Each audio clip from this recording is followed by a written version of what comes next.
Subhanaka la ilma lana illa ma 'allamtana innaka antal alimul hakim wa la haula wa la quwwata illa billahil aliyyil azim. Rabbi shrah li sadri wa yassir li amri wahlul 'uqdatam min lisani yafqahu qawli, amma ba'd. Hadirin wal hadirat jamaah Masjid Al-Ikhlas yang mudah-mudahan kita semua sama-sama dimuliakan dan dirahmati oleh Allah Subhanahu wa taala. Amin ya rabbal alamin. Puji dan syukur kita serahkan kehadirat Allah Subhanahu wa taala yang telah memberikan taufik, hidayah, kesehatan dan kesempatan sehingga kita dapat melaksanakan salat Isya berjamaah sambil menunggu waktu taklim, atau sambil kita mengadakan taklim kita niat i'tikaf, niat thalabul ilmi, niat silaturahmi. Mudah-mudahan seluruh amal ibadah kita diterima dan dilipat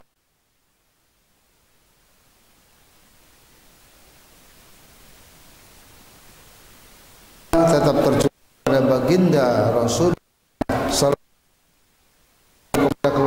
para sahabat, para tabi'in, tabi'in ila yaumiddin, dengan ucapan Allahumma shalli ala sayyidina Muhammad wa ala alihi wa sahbihi ajma'in. Ucapan salam, assalamualaikum ya Rasulullah.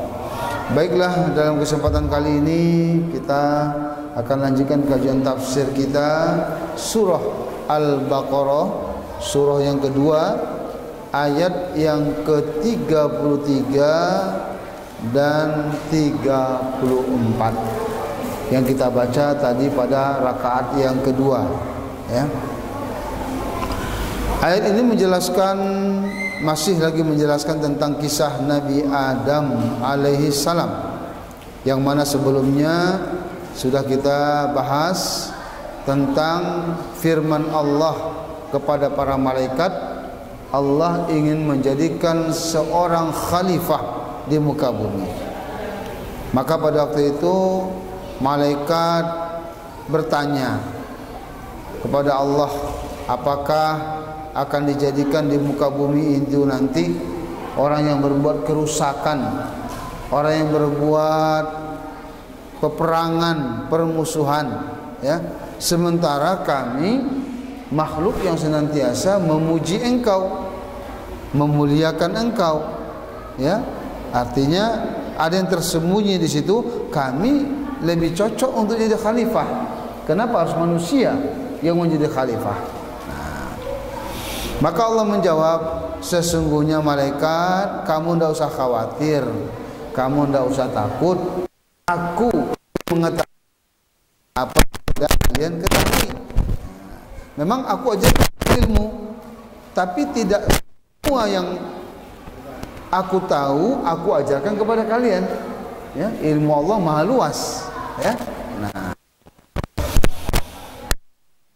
waktu itu Nabi Adam diajarkan Subhanahu wa taala yaitu ilmu apa namanya? Ilmu laduni, ilmu yang langsung dari Allah. Kalau kita sekarang belajar ini ilmunya nggak langsung, kita belajar dulu, tulis, sekolah, nggak langsung. Tapi Nabi Adam ilmunya, ya, tidak melalui proses, tapi langsung kun fayakun. Namanya ilmu laduni. Nah, jadi kalau ilmu laduni itu ilmu yang langsung dari Allah. Allah maha sempurna, maha luas ilmunya, maka ilmu yang diterima oleh juga ilmu yang luas. Beda dengan kita. Kalau kita belajar, kita ilmunya terbatas, ilmunya sedikit, maka juga ilmu perlu waktu. Kalau mau ilmu,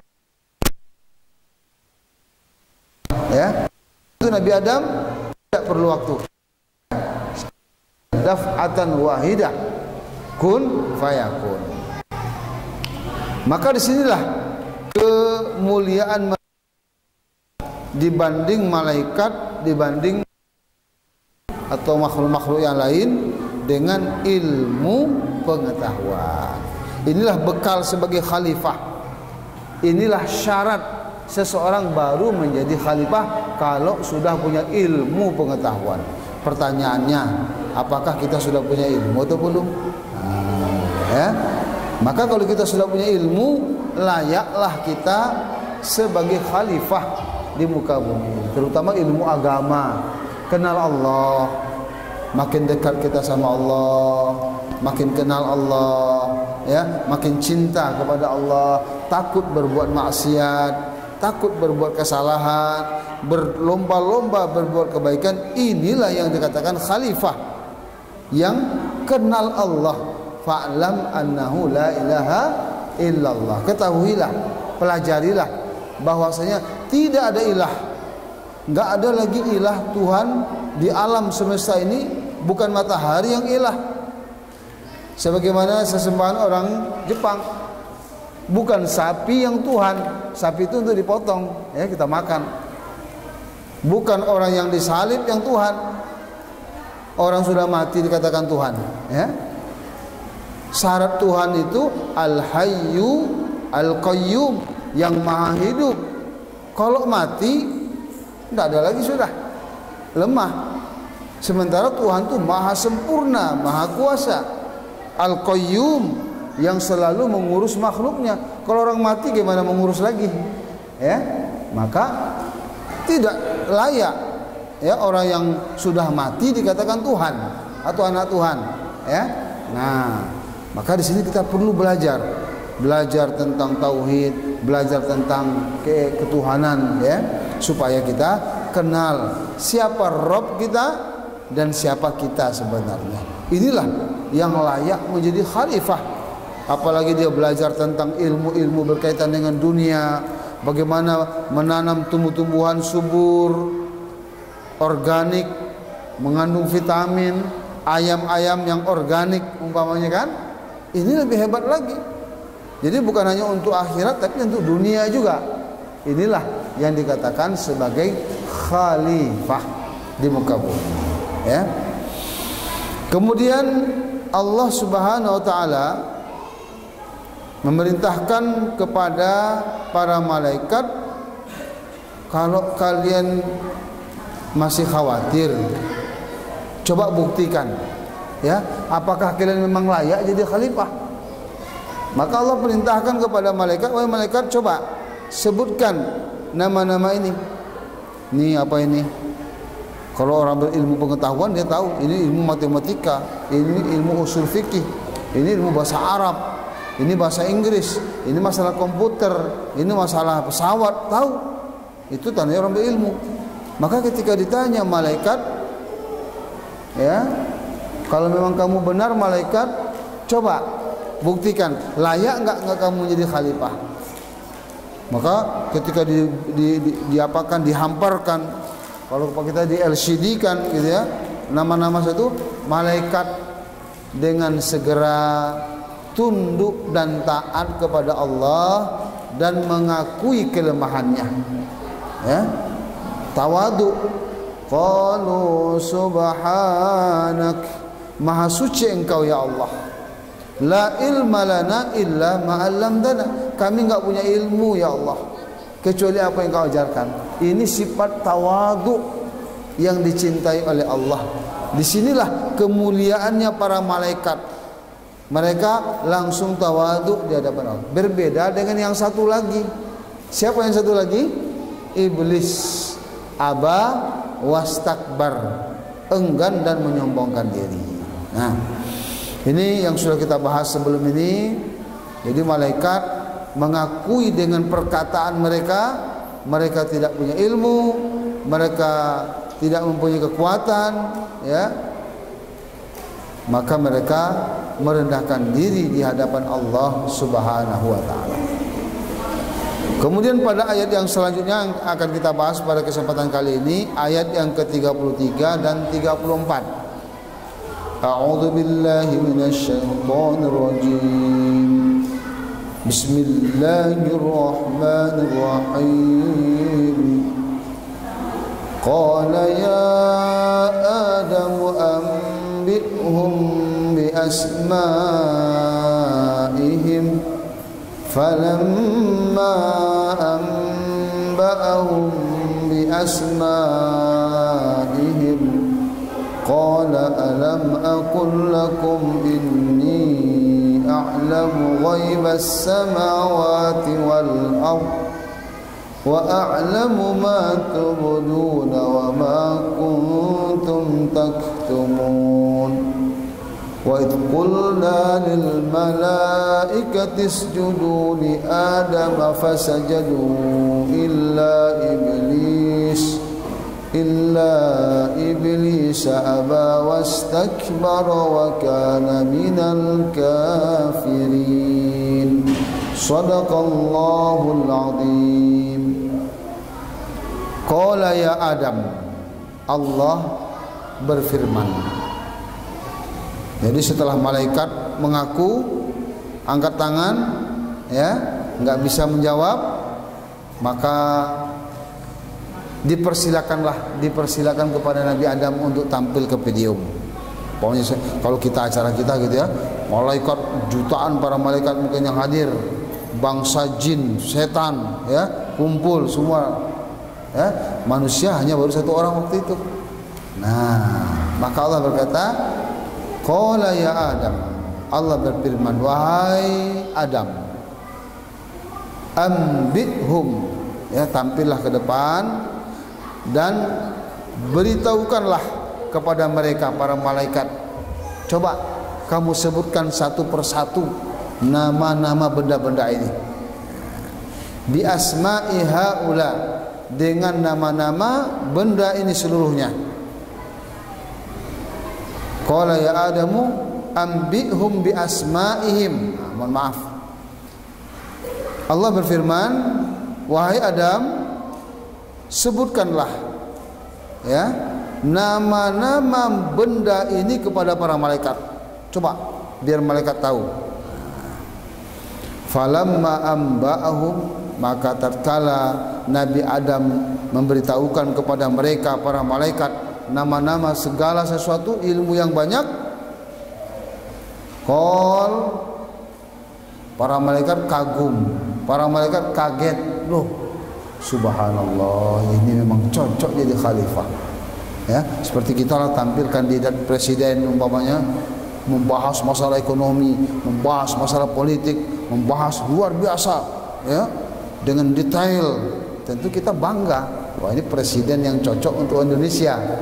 Indonesia akan bangkit, Indonesia akan apa? Makmur, Indonesia akan jaya, berdaulat umpamanya. Karena yang tampil itu bukan sembarangan, bukan orang yang tidak ada apa yang, bukan karena partai gitu ya, karena memang hebat dia umpamanya. Malaikat kagum melihat kebolehan daripada Nabi Adam alaihissalam. Dia sampaikan satu persatu. Kalau untuk begini, ini namanya dunia supaya makmur begini, ibadah supaya makmur begini, lengkap ilmu pengetahuan. Bayangkan yang mengajarnya siapa? Allah. Wa 'allama Adam al-asma'a kullaha. Allah mengajarkan kepada Nabi Adam ilmu yang banyak. Maka kita juga kalau mau jadi khalifah, minimal khalifah di rumah tangga kita, ya, bisa mengayomi istri, bisa mengayomi anak-anak, ya, bisa mencari harta yang halal, bisa mengajak anak ibadah, ya, ini minimal. Tapi kalau nggak ada ilmu, baru sebulan 2 bulan terjadi cerai-berai, ya. Kenapa nggak ada ilmu?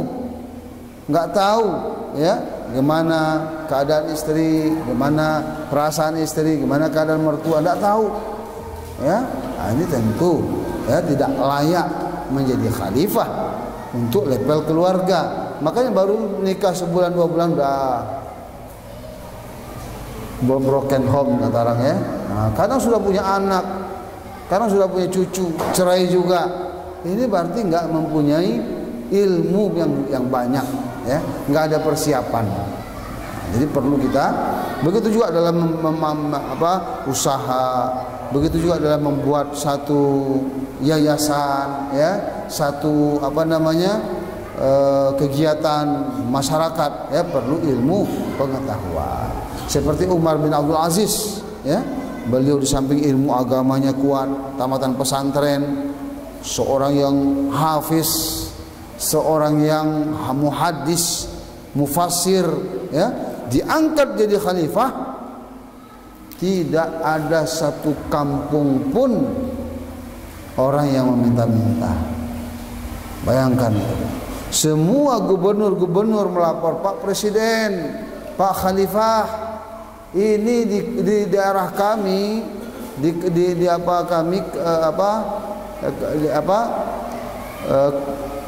kabupaten kami atau daerah kami berlimpah ruah harta. Sampai begitu, kemana kami harus berikan? Ya, pertaniannya berhasil, perikanannya berhasil, perkebunan berhasil, ya, ekonomi meningkat, sekolah-sekolah luar biasa, semangat, ya, pemerintahnya jujur. Itu Umar satu kertas saja, satu kertas kalau digunakan dia tanya untuk apa? Untuk pribadi atau untuk negara? Kalau untuk negara silakan. Begitu juga orang bertamu ke rumahnya, tanya, Bapak mohon maaf, ini yang kita bahas masalah berkaitan pribadi atau berkaitan negara? Berkaitan pribadi Pak, dia matikan lampu, dia ganti dengan lampu pribadi. Ya, ada nggak pemimpin kita begitu sekarang? Ya, kalau sekarang ini catat sebanyak-banyaknya laporan, ya, ambil uang sebanyak-banyaknya. Itu merampok namanya. Ya, nanti laporan lagi. Gimana sebanyak apapun, sekaya apapun negara itu, kalau mentalnya begitu, tidak akan cukup. Ya. Jadi ini yang kita harapkan, khalifah yang paham agama, tahu akhirat, kemana dia. Setiap yang dia terima, bahkan jarum yang patah pun nanti akan ditanya oleh Allah Subhanahu wa taala. Jadi waktu itu Nabi Adam, ya, diminta oleh Allah untuk menyampaikan. Kemudian Nabi Adam tampil. Qala ya Adam. Kalau presiden memanggil kita atau gubernur menyebut nama kita, kita tentu merasa senang, ya. Berarti ada sesuatu hal yang kita miliki atau kita keistimewaan sehingga kita dipanggil ke istana negara, dipanggil ke kantor gubernur untuk diumumkan di khalayak ramai tentang kehebatannya. Yang sekarang yang memanggil nama Nabi Adam itu Allah. Qala ya Adam, wahai Adam. Ya. Tentu bukan dia baru saja diciptakan, kemudian juga dia belum banyak ibadah, sementara malaikat sudah berapa lama diciptakan, disuruh tampil, ya, ditampil di seluruh malaikat, seluruh makhluk yang ada pada waktu itu. Tentu ini satu kebahagiaan bagi Nabi Adam. Adam sudah kita jelaskan maknanya adalah turab, tanah. Kenapa Nabi Adam dipanggil Adam? Karena dia berasal dari tanah. Beda dengan malaikat. Malaikat berasal dari apa? Bukan dari tanah, tapi dari nur, dari cahaya. Begitu juga iblis. Iblis bukan dari tanah, tapi dari apa? Dari api. Kalau kita dari tanah? Enggak juga. Kita dari air mani, setetes air mani. Ya kan? Bukan dari tanah. Nah, maka dipanggil ya Adam, karena Adam itu maknanya turab, tanah. Ambihum bi asma'ihim. Beritahukanlah, ya, kepada mereka para malaikat nama-nama benda-benda ini. Falamma amba'ahum, maka ketika Nabi Adam menyampaikan satu persatu nama-nama tersebut, ilmu-ilmu tersebut, malaikat kagum. Karena malaikat memang enggak diajarkan oleh Allah. Fasihnya bacaannya, tahu dia ilmu ini, tahu dia masalah ini, ya. Kaget malaikat. Setelah malaikat terkagum-kagum, Allah pun berfirman kepada para malaikat, qala alam aqul lakum. Allah berfirman, Bukankah aku telah mengatakan kepada kalian, wahai malaikat, kan sebelumnya aku sudah kasih tahu, ya, inni a'lamu ma la ta'lamun. Sebelum ini kan ayatnya, aku lebih mengetahui apa yang tidak kalian ketahui. Kan aku sudah kasih tahu, wahai malaikat, inni a'lamu ghaibas samawati wal ard. Aku mengetahui hal-hal yang gaib, baik yang di langit ataupun yang di bumi. Malaikat memang mengetahui sebagian, tapi tidak semuanya dia mengetahui. Hanya sedikit sekali kalau dibandingkan dengan ilmu Allah, ya. Sementara Allah mengetahui segala sesuatu. Tidak ada yang tertutup bagi Allah, tidak ada yang tersembunyi bagi Allah, ya. Kan saya sudah kasih tahu dulu, ya, saya lebih mengetahui apa yang ada di langit, yang gaib di langit dan di bumi. Wa a'lamu ma tubuduna wa ma kuntum taktumun. Dan aku mengetahui apa yang kamu nyatakan, yang kamu katakan kemarin, dan aku juga mengetahui apa yang kalian sembunyikan. Apa yang dinyatakan malaikat? Yang dinyatakan malaikat adalah, ya Allah, kenapa Nabi Adam yang dijadikan khalifah? Kami kan orang yang selalu bertasbih, beribadah. Sementara manusia itu, ya Allah, nanti banyak yang dikerjakannya, bukan bertasbih, tasbih juga, tapi pas maksiat dia maksiat juga, kan? Sholat juga, tapi nanti setelah sholat dia buat maksiat juga. Malah ada yang nggak sholat sama sekali, yang kufur, ya Allah. Nah, ini yang dinyatakan malaikat. Lalu apa yang disembunyikan malaikat? Dan aku mengetahui apa yang kamu nyatakan. Malaikat sudah mengomong, ya, mengatakan dia beribadah, sementara manusia ini membuat kerusakan nanti. Itu satu. Apa yang disembunyikan malaikat? Allah mengatakan, aku mengetahui apa yang kamu sembunyikan. Yang disembunyikan malaikat dalam hatinya, ya Allah, kami sebenarnya yang layak menjadi khalifah. Tapi tidak mau langsung ngomong, ya. Dia masih punya etika, punya adab, ya. Cuma ngasih tahu, ya Allah, Nabi ada apa, manusia itu begini, ya Allah. Sementara kan begini. Tapi ada yang tersembunyi, apa tersembunyi? Sebenarnya, ya Allah, kami yang cocok jadi khalifah. Jadi Allah mengetahui ini, apa yang diucapkan malaikat dan apa yang tersembunyi dalam hati malaikat. Ini satu tafsir, ya, satu pendapat ulama. Satu pendapat lagi yang mengatakan, aku, kata Allah, lebih mengetahui apa yang kamu nyatakan dan apa yang kamu sembunyikan. Maksud yang dinyatakan ini, pernyataan malaikat, dia lebih taat daripada manusia. Manusia kadang lalai, berbuat kerusakan, itu yang dinyatakan.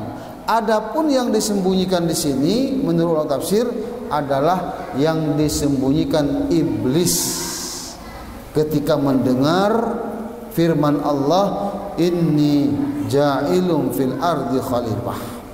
Karena iblis dengar juga waktu itu, wahai para malaikat, iblis ada di situ, saya ingin menjadikan khalifah di muka bumi. Diam-diam iblis waktu itu menyembunyikan dalam hatinya, apa kata dalam hatinya?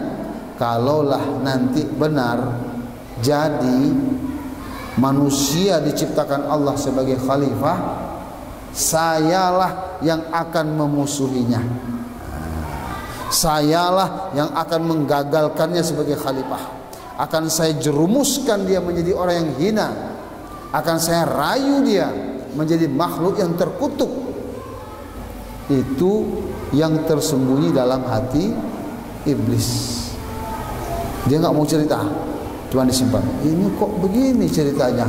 Saya ini kan orang beribadah, saya kan termasuk senior di sini, dari api lagi.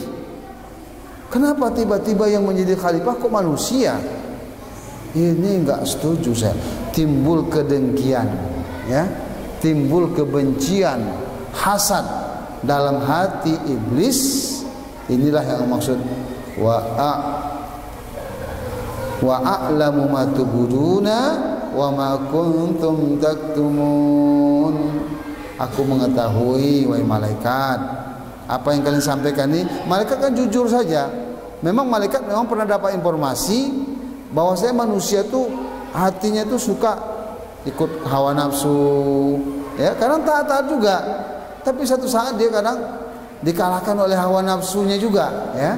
Nah, karena hawa nafsu ini luar biasa godaannya, sampai kata Nabi perang Badar itu besar, tapi perang hawa nafsu lebih besar lagi, ya. Nah, artinya ini harus kita hati-hati. Maka malaikat dapat informasi, maka dia berani mengatakan, ya Allah, apakah manusia ini dijadikan khalifah nanti? Apa enggak membuat mereka membunuh nanti? Mereka mencuri, mereka merampok, mereka berbuat maksiat. Nah, ini yang dikhawatirkan. Ini yang dizohirkan malaikat. Karena dia juga dapat informasi. Adapun iblis pura-pura ngangguk-ngangguk begini atau setuju, tapi dalam hatinya awas nanti. Kalau memang jadi, berarti dia memotong trip saya ini. Berarti dia meng-cancel saya ini. Awas, saya yang akan membinasakannya. Jadi dari tafsir ini, pendapat ulama ini, keluarlah pernyataan bahwasanya permusuhan iblis kepada manusia lebih tua dari umur manusia itu sendiri. Kita belum lahir lagi udah diancam sama dia. Kalau lahir nanti jadi ciptakan Allah, akan aku jerumuskan dia, akan aku hancurkan dia. Maka Allah mengatakan, innahu lakum aduwwum mubin. Wahai manusia, sesungguhnya iblis itu musuhmu yang nyata. Jangan sekali-kali kita mau, kalau ada bisikan-bisikan maksiat, itu yakinlah dari iblis, enggak usah dengarkan. Walaupun nanti ujung, kamu kapan lagi nih tanda tangan?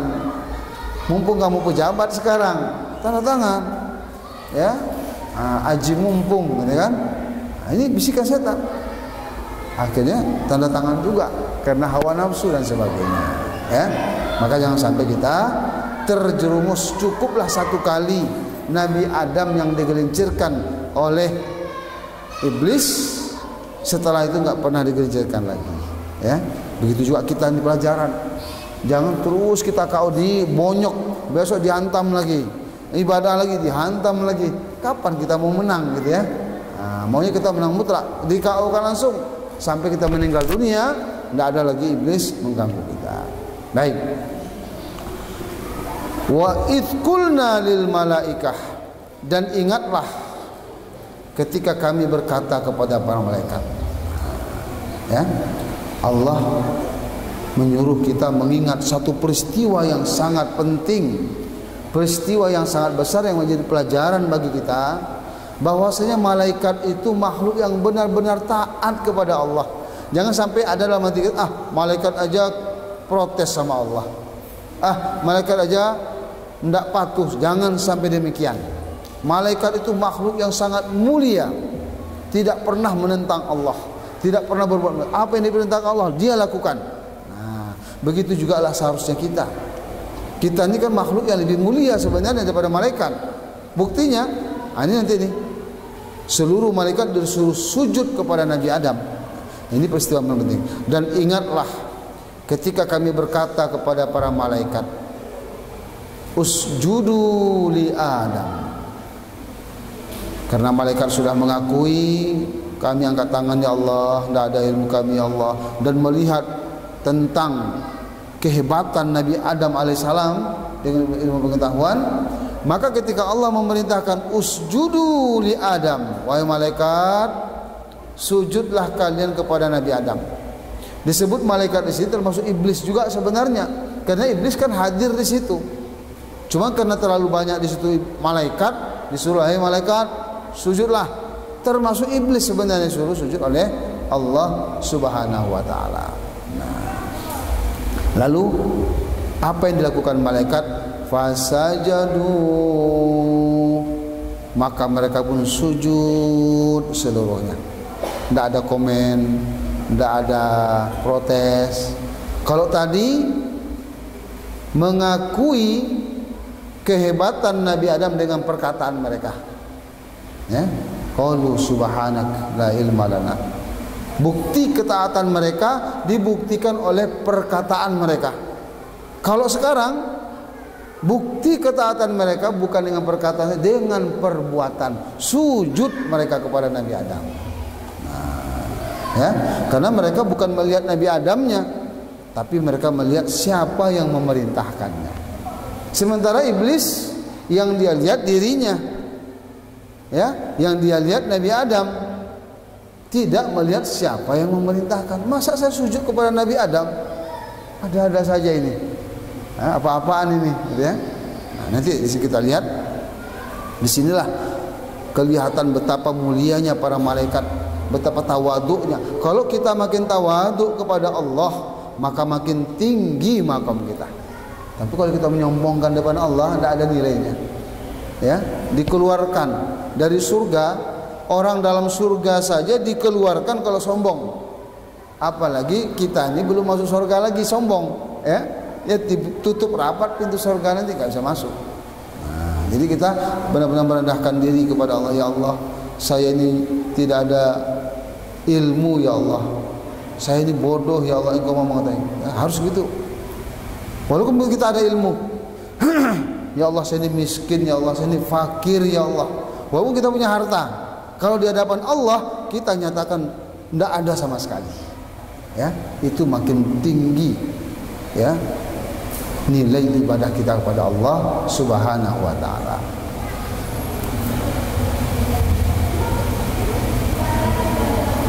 Illa iblis,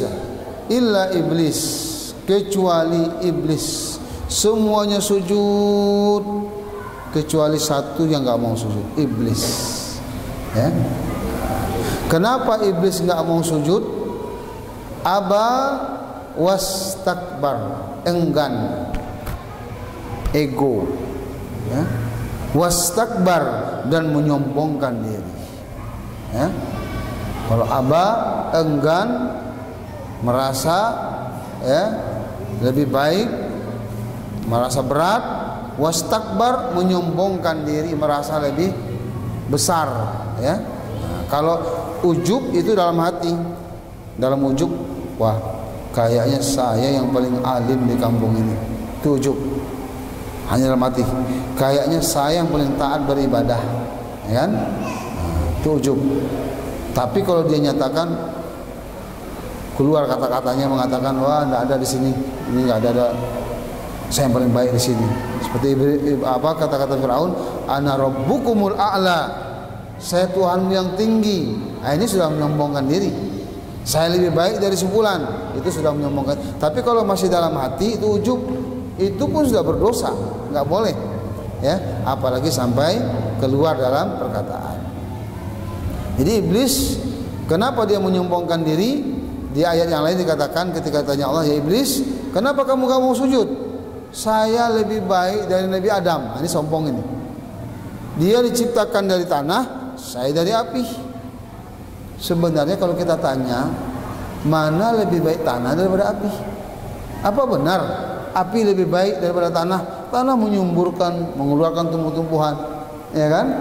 Kalau nggak ada tanah gimana kita? Berarti dia mengatakan lebih baik itu menurut ilmunya. Padahal Allah mengatakan, innallaha la yanzuru ila suwarikum. Allah tidak melihat bentuk kamu. Ya, apakah kamu dari tanah, apakah kamu dari api, apakah kamu dari cahaya? Bukan itu yang menentukan. Apakah kamu orang kulit putih, kulit hitam, Afrika, Eropa, Asia, Cina? Bukan itu yang dinilai. Inna akramakum indallahi atqakum. Orang yang paling mulia adalah orang yang paling bertakwa kepada Allah. Walaupun dia kulit hitam, Bilal, ya, orang dari Ethiopia, rambutnya keriting, hitam, ya, budak, tetapi dia bertakwa kepada Allah. Sampai Nabi mengatakan, ya Bilal, saya mendengar suara sendalmu di surga ketika Nabi Isra.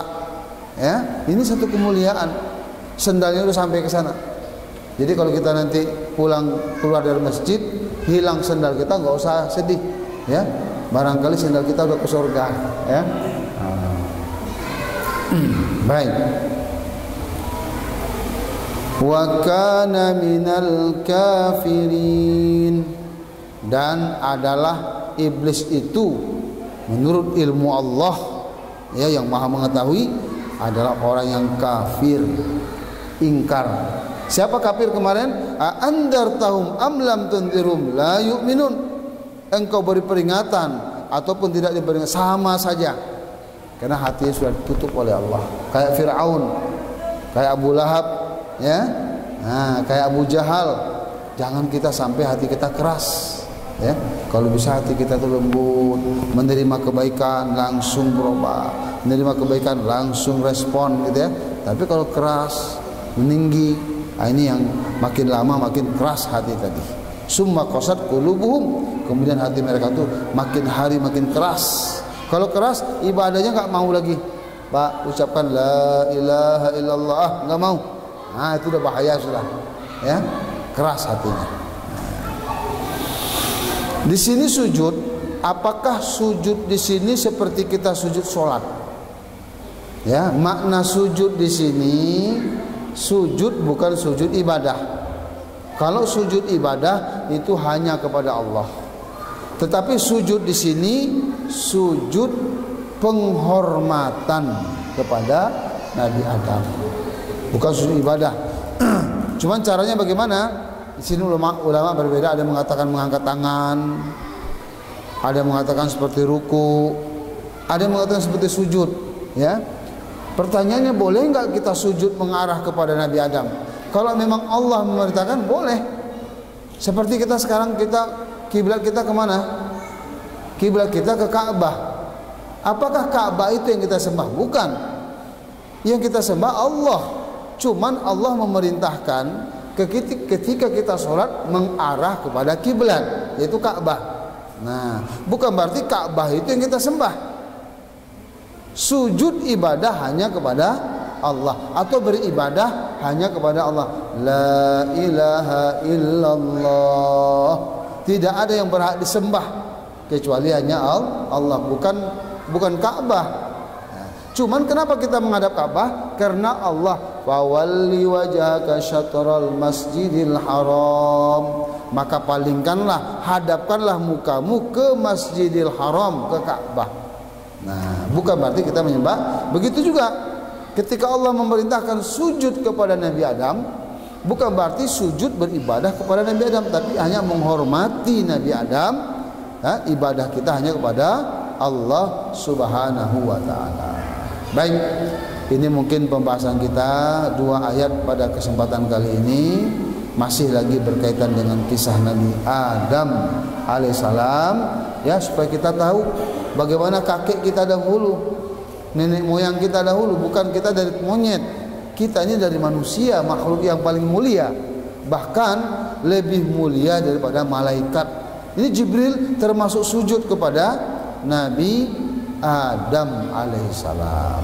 Maka kalau kita mau mulia, ya, dekatkanlah diri kepada Allah, kuatkan iman, perbanyak ilmu pengetahuan, rajin membaca, rajin belajar, hadir di majelis ilmu, maka layaklah kita menjadi orang-orang yang sebagai khalifah Allah di muka bumi. Mungkin khalifah tingkat pribadi, syukur kalau bisa tingkat keluarga, syukur kalau bisa tingkat masyarakat, RT, ya kan? Syukur bisa makin tinggi tingkat khalifah kita, maka makin tinggilah nilai, ya, nilai kita di sisi Allah Subhanahu wa taala. Baik, ini dulu yang dapat saya sampaikan. Terima kasih atas segala perhatian dan mohon maaf atas segala kekurangan. Sebelum kita akhiri, barangkali ada pertanyaan, ya, dipersilakan.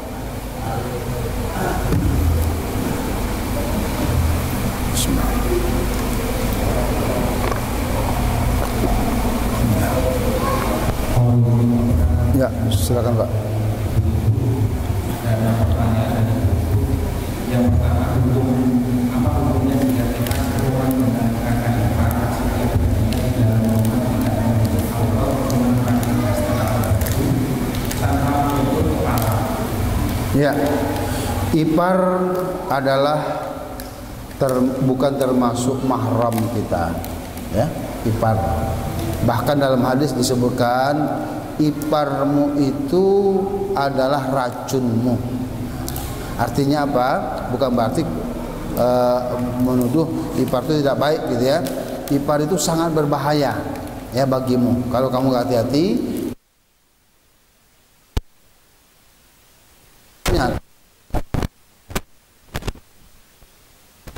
laki-laki yang lain, laki yang ajnabi. Jadi seluruh aurat kita yang haram dilihat laki-laki lain juga haram dilihat oleh ipar kita. Ya, maka di sini kita akan diuji, termasuk tetangga juga. Kita bertetangga, sudah sering ketemu kok, tidak apa-apalah buka jilbab, enggak. Ya, bahkan itu lebih berbahaya ya kalau seandainya dengan tetangga, ya, karena di situ kemungkinan bisa terjadi hal-hal yang tidak diinginkan, ya, karena peluangnya banyak gitu ya. Maka di sini kita harus lebih menjaga, harus lebih hati-hati ya ke tetangga ataupun kepada ipar kita, ya. Baik. Ketika sedang sholat pada saat rukuk kita melihat kaki kita sebagian, apakah membatalkan sholat? Ya, kaki termasuk aurat, ya. Maka ketika itu bagi perempuan ya, nah, kaki. Karena yang tidak aurat itu hanya muka dan telapak tangan saja. Dan muka pun ada batasnya. Kalau kelihatan dagu, ini batal juga. Jadi tertutup gitu. Ya, jangan sampai kelihatan dagunya atau lehernya. Apalagi kaki kelihatan. Tapi begitu kelihatan dia tutup cepat, sah sholatnya. Ya. Nah, jadi kelihatan terbuka umpamanya. Dia tutup cepat. Tapi kalau terbuka dia biarkan saja, batal sholatnya. Ya. Baik. Apakah boleh perempuan ketika berwudu di dalam rumah cuma pakai sarung dan laki-laki cuma pakai celana dalam? Ya, kalau berwudu, ya, apalagi kita berwudu di kamar mandi, ya tidak disyaratkan menutup aurat.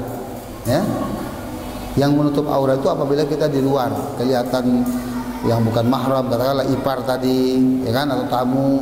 Tapi kalau suami, ya, anak kita, ya, itu tidak seperti laki-laki yang lain, ya. Nah, maka yang dikatakan tadi berwudu dalam keadaan tidak berbusana pun sah wudunya kalau memang dalam kamar, ya, dalam tertutup gitu ya. Nah, tidak disyaratkan harus menutup aurat dulu baru berwudu, ya. Tapi kalau kita keluar, yang kita pakai pakaian bukan karena wudunya, tapi karena takut tidak ada yang ajnabi yang bukan mahram. Ya, baik. Apakah hukumnya lewat di depan orang yang sedang sholat? Iya, lewat di depan orang yang sholat. Ya, ini seorang sholat. Lewat di situ kata Nabi, jangan melewati di depan orang yang sholat. Kalau melewati sholat, maka tidak diterima amalannya selama 40. Cuman ayat itu tidak jelas. Hadis itu apa 40 hari, 40 tahun gitu ya. Saking bahayanya. Jadi ada orang sholat nih, kita sengaja lewat di situ. Kalau nggak sengaja tidak masalah, ya, sengaja. Dan yang tidak boleh itu di tempat sujudnya. Tapi kalau setelah sujudnya, pokoknya sini sudah ada batas, kita lewat di sini boleh, ya boleh, karena sudah ada batas.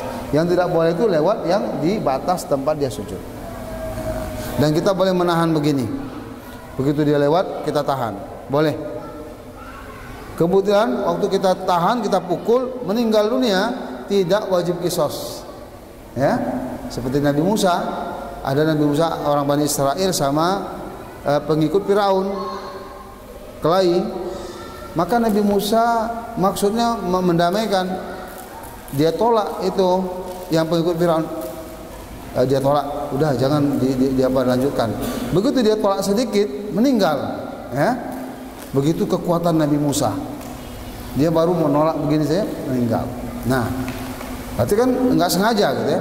Begitu juga dalam sholat, ketika sholat Allahu Akbar, ada orang lari-lari, kita tahan begini, jatuh, meninggal, itu nggak wajib qisas, ya, karena kita menjaga ibadah kita. Itu saking pentingnya kita menjaga jangan sampai orang salah lewat di depan kita. Tapi kalau di Masjidil Haram jangan kita buat begitu. Wah, ini kemarin pengajian di Masjid Ikhlas boleh kita tahan, di Masjidil Haram tidak boleh. karena di situ memang suasana padat. Kalau setiap orang kita hambat begini, ya, mungkin kita yang malah terpental, Pak, ya. Nah, kita akan dimarahkan karena di dalam Islam biar aja kita sholat Allahu Akbar lewat sini, kadang dia duduk di depan kita, ya kan? Biarin saja, karena suasana waktu itu memang tidak ada jalan lain, ya, semua padat gitu ya. Kecuali zaman corona ini agak longgar dikit ya. Nah, silakan Pak. Sekarang banyak juga istri ikatan suami dan istri. Padahal di dalam kehidupan rumah tangga suami istri seharusnya saling menasihati. Apakah istri yang menasihati suami termasuk dosa atau durhaka kepada suami? Iya. Dalam agama kita watawasau bil haq watawasau bis sabr. Saling nasihat, bukan hanya suami saja menasihati, istri boleh menasihati suami, anak boleh mengingatkan orang tuanya, tentu dengan cara-cara yang sopan, ya, dengan cara-cara yang santun, ya. Sebagai seorang istri, dia harus tahu kedudukannya, bukan dia sebagai kepala negara, keluarga, ya. Kepala keluarga adalah suami. Maka istri ketika memberikan masukan, memberikan usulan itu dengan cara yang lebih sopan, ya, lebih sesuai etika. Begitu juga anak, ya, tapi kita saling ingat tetangga dengan tetangga, saling ingat saudara dengan saudara. Watawasau bil haq, tidak berdosa asalkan niat kita memang niat untuk kebaikan, bukan niat untuk menggurui, bukan niat untuk supaya kita dianggap ketua, istri yang lebih berkuasa, jangan, ya, itu tentu dosa. Kalau istri niat menganggap dia yang lebih berkuasa di rumah sehingga memberikan pendapat, keputusan, itu tidak boleh, ya. Tetap yang memberikan keputusan adalah suami di dalam rumah tangga. Puasa sunat 3 hari di setiap bulan Hijriah letaknya di awal bulan atau di pertengahan atau di akhir bulan. Seandainya letaknya di pertengahan dan kita berhalangan pada saat itu, apakah bisa kita gantikan dengan bulan? Iya. Jadi puasa yang 3 hari itu sebenarnya kapan saja, tidak mesti di pertengahan bulan 13, 14, 15, itu yang afdal, ya. Tapi kalau nggak bisa, di mana saja. Oh, kebetulan di tanggal 13, 14 lagi haid, puasa 3 hari, Senin Kamis, ya, silakan. Oh, puasa hari ini saya kosong, hari ini saya nggak ada kegiatan, puasa. Yang jelas 3 hari dalam 1 bulan dihitung puasa 1 bulan. Ya, apalagi Senin Kamis sudah berlebih, ya, banyak bonusnya. Jadi itu Pak, boleh. Silakan yang 3 hari itu bebas, tidak mesti 13, 14, 15. Cuman kalau bisa 13, 14, 15 itu yang paling afdal. Nah, kalau bisa. Tapi kalau nggak bisa boleh dari hari yang lain. Silakan Pak kalau ada pertanyaan.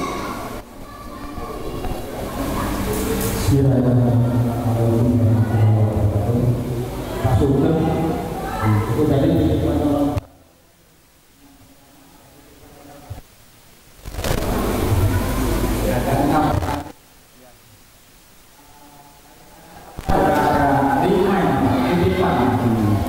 mudah-mudahan sahabat-sahabat saya yang ada di sini bisa memahami. Ya.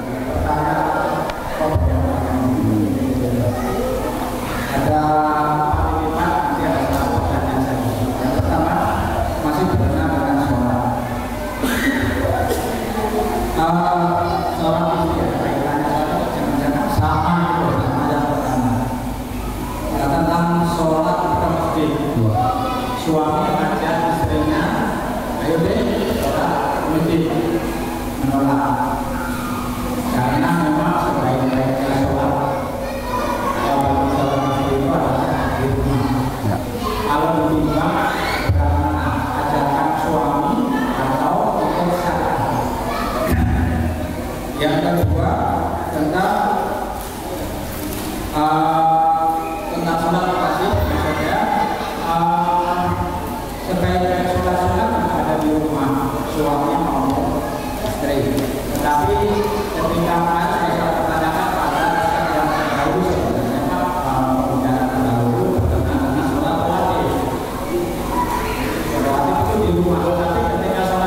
perjalanan itu ada tentunya kalau anak-anak sholat rawatib di rumah tentunya sudah kudu syukur dulu, oke, yang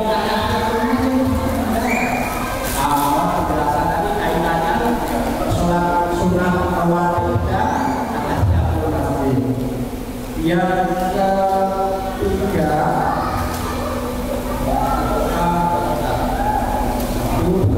coba kita jawab lupa ya, nanti takut nanti lupa. Baik, mengenai sholat wanita di masjid, memang ada hadis Nabi, jangan kamu melarang wanita-wanita untuk sholat ke masjid. Ini nasnya. Jadi kalau istri mau sholat ke masjid, tidak ada hak suami melarang, apalagi sholat yang fardu, ya. Nah, jadi boleh, silakan. Itu peringatan bagi Nabi. Cuman memang kalau dipilih mana yang lebih afdol, sholat di masjid atau di rumah, memang afdolnya wanita sholat di rumah kalau tidak ada kegiatan-kegiatan pengajian. Tapi kalau ada pengajian, jadi bukan karena sholatnya di masjid, tapi karena pengajiannya, ya, maka afdol wanita tadi ke masjid. Karena apa? Karena di samping ada sholat berjamaah, dia juga ada taklim. Samping dia taklim, dia juga ikut sholat berjamaah, ya? Maka ini secara umum wanita tidak boleh dilarang ke masjid. Silakan, ya. Kemudian mana lebih afdol, ajakan suami ke masjid daripada dia sholat di rumah, ya kan? Lihat keadaan. Kalau memang di masjid ada pengajian, suami ngajak lagi, itu tentu lebih afdol sholat di masjid, ya. Tetapi mungkin dia di rumah ada kegiatan penting, ya, anak-anaknya harus diurus, suaminya ngajak, sementara di masjid nggak ada pengajian juga, maka tentu afdol di rumah, ya. Jadi suami pun tidak boleh maksa harus ke masjid, karena memang yang afdolnya perempuan itu di rumah. Cuma kalau dia mau ke masjid nggak boleh dilarang juga, ya. Begitu mudahnya Islam ini. Tinggal kita mengatur kapan waktu yang cocok. Kalau memang di rumah banyak kegiatan, banyak yang harus dikerjakan, anak-anak yang mau ujian dan sebagainya, maka nggak usah ke masjid, ya, fokus di rumah dan sholat di rumah. Oh, ini pengajian sekali sebulan, pengajian sekali seminggu. Kalau saya nggak pergi ke masjid, ya, mungkin saya hanya ibadah saja di rumah, gitu kan? Mungkin nggak bisa menyalurkan, memberikan pertanyaan, maka afdal ke masjid. Jadi itu, Pak. Kemudian yang kedua, mengenai sholat sunat dalam hadis disebutkan, sesungguhnya sholat yang paling afdol itu di rumah, kata Nabi, kecuali sholat yang fardu, termasuk rawatib, qobliyah dan ba'diyah. Itu memang afdolnya di rumah, apalagi tahajud, apalagi duha. Karena kata Nabi, jangan jadikan rumah kamu seperti kuburan. Apa itu? Kuburan kan nggak ada ibadah lagi, orang tidur aja sana, nunggu hari kiamat, ya kan? Jadi jangan jadikan rumah kita seperti kuburan. Sholat sunat di situ bercahaya rumah kita, baca Quran, zikir, taklim di rumah kita, itu bercahaya rumah kita, ya. Maka dianjurkan sholat sunat itu di rumah. Tapi kalau seandainya sholat qobliyah, Pak Ustadz, saya kalau sholat ba'diyah itu di rumah, itu belum sampai di rumah nanti udah disibukkan oleh cucu, disibukkan oleh ini, banyak yang saya kerjakan, sehingga sering tertinggal rawatib saja. Nah, kalau demikian maka laksanakanlah di masjid, ya. Khawatir nih kalau pulang nanti ada tamu, rumah nanti singgah lagi ke kedai, minum kopi dulu dan sebagainya, kan? Nah, maka daripada terhilang rawatib, sholat di masjid. Atau rumahnya jauh, kalau saya sholat qobliyah di rumah, nanti nggak dapat pahala takbiratul ihram. Allahu Akbar kata imam. Imam ruku baru kita datang, atau imam baca surah. Nah, jadi kalau yang afdal itu imam takbir, kita takbir. Itu pahalanya lebih baik daripada dunia dan seluruh isinya. Pahala takbiratul ihram. Maka kalau saya sholat di rumah, mungkin kalau saya ke masjid nanti imam sudah takbir, sudah lewat Al-Fatihah, gitu ya. Maka berangkatlah, sholatlah di masjid, ya, untuk dapat takbiratul ihram, ya. Baik, silakan Pak. Ini bagian terakhir berkenaan dengan sholat yang juga sudah disampaikan waktu ini berkenaan dengan anak-anak. Ada ini kalau anak-anak Sok ya yang saya katakan umur berapa anak di usia berapa itu yang menjadi ukuran kakak bisa mengatakan ya. Anak-anak memang dianjurkan untuk dibawa ke masjid, ya, dibawa untuk melihat, walaupun mereka kan nggak sholat tapi mereka melihat suasana masjid, itu afdal. Cuman sebagai orang tua harus bisa memperhatikan anak-anaknya, jangan terlalu lepas, ya. Nah, kemudian juga jangan sampai yang dibawa itu yang masih ada pempesnya, ya, karena itu membawa najis. Kalau bisa yang dibawa itu yang sudah nggak pakai pempes, yang sudah bisa berwudu, gitu ya. Nah, tapi kalau yang pakai pempes boleh juga dibawa, tapi ketika kita sholat nggak boleh digendong, ya. Kalau digendong orang yang pakai pempes, kita yakin situ ada kotorannya, batal sholat kita, ya. Kalau anak yang ada najis itu biar aja di jalan. Kalau dia megang kita tidak ada masalah, ya. Asalkan apa. Tapi kalau digendong, dia nangis kita gendong, batal karena dia sudah membawa najis, ya. Nah, jadi kalau bisa anak-anak yang sudah bisa berwudu sendiri, sudah bisa apa, itu yang dibawa ke masjid. Nah, baik, sudah Pak, ya. Baik, Pak. berkaitan dengan tema sekarang, itu pertanyaan saya. Ya, silakan. Satu, apakah ilmu laduni itu sama dengan ilmu otomatika sekarang? Karena di akhir waktunya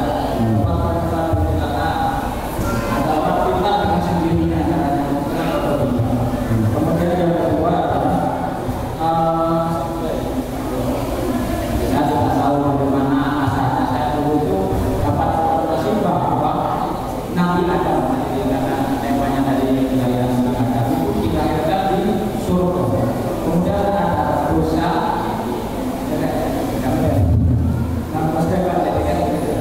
mau diluruskan karena dosa-dosa itu diturunkan ke bumi. Ya, baik. Assalamualaikum warahmatullahi wabarakatuh. Waalaikumsalam warahmatullahi wabarakatuh. Jadi ilmu laduni itu luas, ya. Ada yang tadi dibilangkan ilmu otodidak atau ilmu yang orang merenung, tahu-tahu dia paham. Ustadz belum lagi menjelaskan, tapi dia udah paham dia. Itu termasuk ilmu laduni. Wattaqullah wa yu'allimukumullah. Bertakwalah kamu kepada Allah, nanti akan ajarkan. Ada orang yang mendapatkan satu ilmu yang belum pernah dimiliki oleh orang lain, seperti Imam Syafi'i. Beliau menemukan ilmu usul fikih, ya, dengan dia berpikir, dia merenung, dia kaji-kaji, akhirnya dia buat satu karang ilmu yang luar biasa, yang sangat bermanfaat bagi para ulama, bagi para thalib penuntut ilmu, ya, bagi masyarakat ahli fikih. Itu sangat ilmunya usul fikih. Itu namanya juga ilmu laduni, ya. Jadi ilmu laduni itu luas. Orang yang selama ini dia malas ibadah, tahu-tahu dengan apa tengah malam dia mimpi atau apa, sehingga timbul semangatnya beribadah, timbul, ya, kiranya itu juga bagian dari ilmu laduni. Jadi ilmu laduni itu luas, ya. Enggak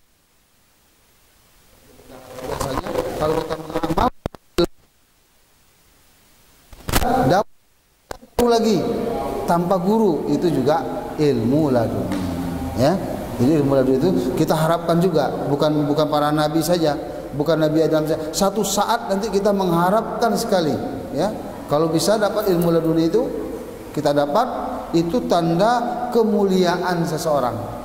Berarti ada sifat yang istimewa yang dicintai oleh Allah yang dia miliki, sehingga dia mendapatkan ilmu yang berkah, ya, bisa bermanfaat kepada umat, ya. Nah, itu termasuk ilmu. Ya. Baik, silakan Pak, kalau ada. Ya. Oh, Nabi Adam tadi, ya. Baik, Nabi Adam diciptakan di surga, bukan di dunia. Cuman tanahnya diambil oleh malaikat. Ada tadi tanah liat, ada dari tanah hitam, ada tanah sol-sol, macam-macam tanah. Dan dibentuklah Nabi Adam itu seperti tubuh manusia sekarang, ya, yang panjang 30 hektar, apa-apanya tingginya sekitar 30 meter gitu, ya. Nah, maka setelah dibuat demikian, sedemikian rupa, sampai iblis masuk juga ke dalam sebelum diciptakan itu. Ini rupanya calon khalifah itu sudah masuk ke dalam. Nggak ada apa-apa, kosong aja. Tanah aja dalam. Timbul makin kesombongannya, makin benci kepada Nabi Adam. Maka ketika Allah meniupkan ruh, kun fayakun, ya, ditiupkan ruh, maka mulailah hidup dan dia melihat ke arah Allah SWT. Di situ melihat la ilaha illallah Muhammadur Rasulullah, ya kan? Taulah dia makhluk yang mulia itu adalah Nabi Muhammad, walaupun dia manusia pertama. Seluruh nabi mengetahui Nabi Muhammad itu nabi yang paling istimewa, ya. Nah, kemudian setelah dia hidup, dia merasa sendiri, maka diberikan pasangannya Hawa dari tulang rusuknya sebelah kiri, ya. Dia bangun, sudah ada pasangannya. Nah, kemudian mereka ini dirayu oleh iblis. Dirayu, aku ada informasi ini, kamu nggak lama di surga, ya, kamu mau nggak kekal di sini? Saya demi Allah ini bersumpah, dia menangis macam-macam action iblis. Pokoknya dia bagaimana Nabi Adam ini terjerumus, akhirnya disuruh makan buah khuldi, ya. Ketika dia makan buah khuldi, fa'adzaqa, langsung dia bukan hanya niat, udah dimakan, ya. Maka disitulah turun hukuman kepada dia dan diturunkanlah ke muka bumi. Kenapa demikian? Ini hikmah Allah. Kita nggak boleh membantah. Kenapa begitu? Gitu ya, nggak boleh. Loh, kalau Nabi Adam nggak makan buah khuldi, mungkin kita di surga semua. Nggak boleh begitu. Jangan dibantu syaitan untuk merusak hati kita. Tapi katakanlah sami'na wa ata'na, ini yang kita tetapkan Allah. Ini keputusan Allah. Pasti ada hikmah di situ, ya. Baik, silakan kalau ada lagi. Ada lagi? Akhir saya. Terima kasih Ustaz. Ya. Melanjuti mengenai tadi masalah Nur Muhammad. Ya. Kita sering mendengar kita bersama dulu mengenai masalah Nur Muhammad ini seperti apa penjelasannya, karena yang sering beberapa mereka membahasnya ketika seseorang sudah memahami tentang Muhammad itu, maka dia sampai bisa memiliki sebuah kekebalan diri dan sebagainya, mungkin bisa diluruskan. Terus yang kedua, ini agak guyon, tapi sudah disampaikan, ini bisa diluruskan. Berapa buah yang dimakan oleh Nabi Adam dan oleh Hawa, karena ada sebagian tercela entah bercanda atau juga, tapi orang salah paham. Nanti ada yang makan roti, laki-laki makan 3, dan artinya adalah Nabi Adam 3 dan Hawa 2. Makanya ketika makan, Nabi Adam makan pertama menyangkut 2 di bawah, maka 1 nyangkut di leher, yang ada di sisi. Sementara perempuan makan Nabi Hawa makan hanya 2, kayaknya dadanya. Ini kan apakah dasarnya atau seperti apa, mungkin opini masalah memang ada bisa dijelaskan. Baik, ya. Di dalam Al-Quran ataupun hadis tidak sampai pembahasan ke sana, ya. Itu manusia, fitrah manusia dijadikan, ya, fitrah laki-laki, fitrah perempuan, bukan karena buah khuldi, ya. Itulah salah satu laqad khalaqnal insana fi ahsani taqwim. Kami jadikan manusia itu sebaik-baik bentuk, ya.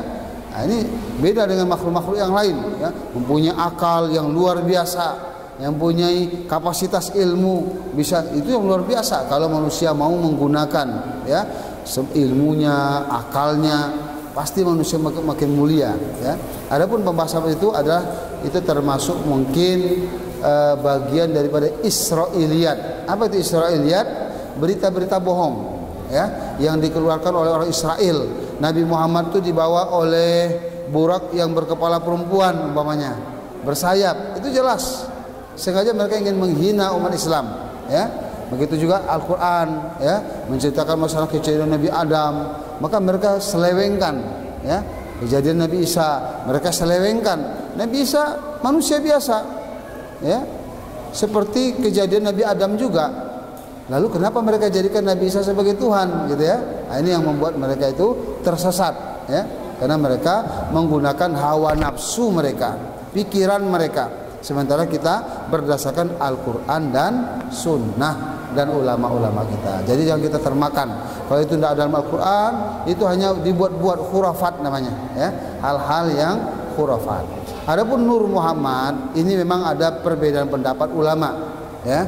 Nur Muhammad artinya memang Nabi Muhammad itu makhluk yang paling mulia. Bahkan Nabi Adam sendiri, ya, melihat, ya, tentang kalimat syahadat, ya, di arasnya Allah Subhanahu wa taala. Nanti masalah pembahasan lebih lanjut, memang di situ ada pendapat ulama kita menghormati, ya. Ada Nur Muhammad, kemudian juga setelah itu juga ada lagi pendapat-pendapat yang lain yang mengatakan yang pertama kali diciptakan itu adalah kolam, ya, pulpen, ya. Pulpen itu disuruh ditulislah segala sesuatu di Lauhul Mahfuz. Itu asalnya, ya, dan semua dicatat di sana sebelum diciptakan langit dan bumi 50.000 tahun sebelum diciptakan langit dan bumi. Itu dalam hadis yang sahih. Jadi Allah perintahkan kepada kolam tulis, ya. Nah, bagaimana kolamnya itu sudah alam gaib, ya. Bagaimana aras itu sudah alam gaib. Bagi kita hanya beriman, percaya tentang surga, tentang aras, tentang kolam, tentang Lauhul Mahfuz, ya. Begitu juga tentang Nur Muhammad, ya. Bagaimana detailnya itu kita serahkan kepada Allah. Itu termasuk ayat-ayat mutasyabihat. Apa itu ayat mutasyabihat? Ayat mutasyabihat itu kita tidak boleh berdalam-dalam di situ. Nanti malah dimanfaatkan untuk menyelewengkan makna. Seperti orang Nasrani memanfaatkan ayat kalimat. Dia mengatakan ketika penciptaan Nabi Isa itu kan pakai kalimat dan ruh Allah. Kalau sudah kalimat dan ruh, berarti itu anak Tuhan. Nah, mereka katakan Nabi Isa anak Tuhan. Padahal sudah dibantah. Kejadian Nabi Isa itu sama dengan kejadian Nabi Adam. Kalau Nabi Isa dari airnya Maryam, adapun Nabi Adam dari tanah. Lalu Allah katakan dengan kalimat Allah, kun fayakun, air Maryam dia kun fayakun. Kalau Nabi Isa ada ibunya, tidak ada ayahnya, ya. Sementara Nabi Adam nggak ada ayah, nggak ada ibu. Kalau memang kalian katakan Nabi Isa anak Tuhan, kenapa kalian tidak katakan Nabi Adam juga anak Tuhan, ya? Nah, sampai sekarang mereka nggak bisa jawab. Mereka nggak mengakui Nabi Adam anak Tuhan. Padahal kejadian Nabi Adam itu sebetulnya lebih hebat lagi daripada Nabi Isa. Nabi Isa masih ada ibunya, ya kan? Nah, kalau kita mengatakan Nabi Isa anak Allah, maka katakan juga Adam juga anak Allah. Mereka nggak bisa, nggak mau, ya. Maka berbondong-bondonglah orang-orang Kristen itu masuk Islam kalau mereka mencari kebenaran, ya. Tapi karena hawa nafsu, kedengkian, ini yang seperti iblis, nggak mau sujud karena aba wastakbar. Ini yang membuat mereka terhijab dari hidayah dari Allah Subhanahu wa taala. Baik, terima kasih atas segala perhatian. Mohon maaf atas segala kekurangan. Marilah kita akhiri kajian kita dengan membaca doa kafaratul majlis. Subhanallah wa bihamdihi, subhanakallahumma wa bihamdik, asyhadu an la ilaha illa anta, astaghfiruka wa atubu ilaik. Assalamualaikum warahmatullahi wabarakatuh.